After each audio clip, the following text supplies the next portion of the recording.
Ja, şimdi bir gün nasıl olsa.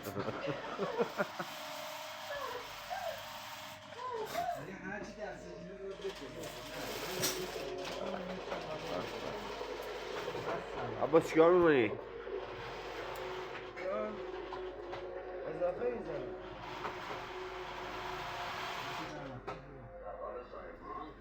مراحل اضافی زنی توضیح میدی؟ آسر کردیم دوخته داریم اضافه هاشو میزنیم. بعد جواد چیکار میکنه؟ اضافی ها رو میخوره؟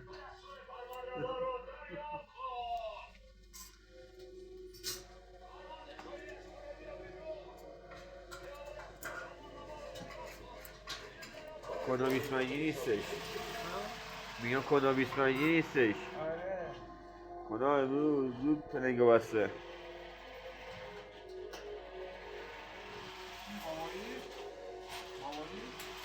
بابایی چیکار دارن؟ کنا میکی رو میگم کنا.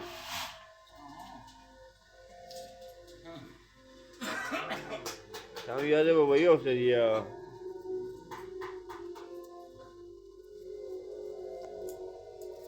سری بعدی یه فیلم عروسی تو بابایی رو میذارم این تو.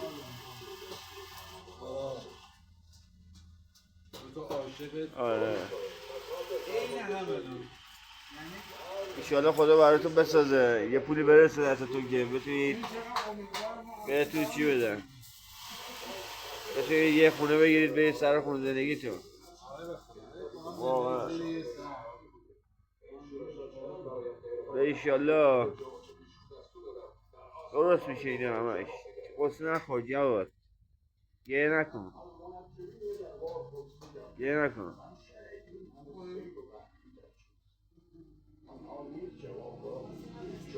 هر شب میری کردان بابایی.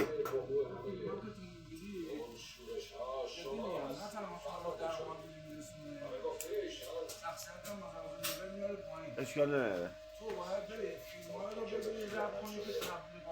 من نمیتونم باتم.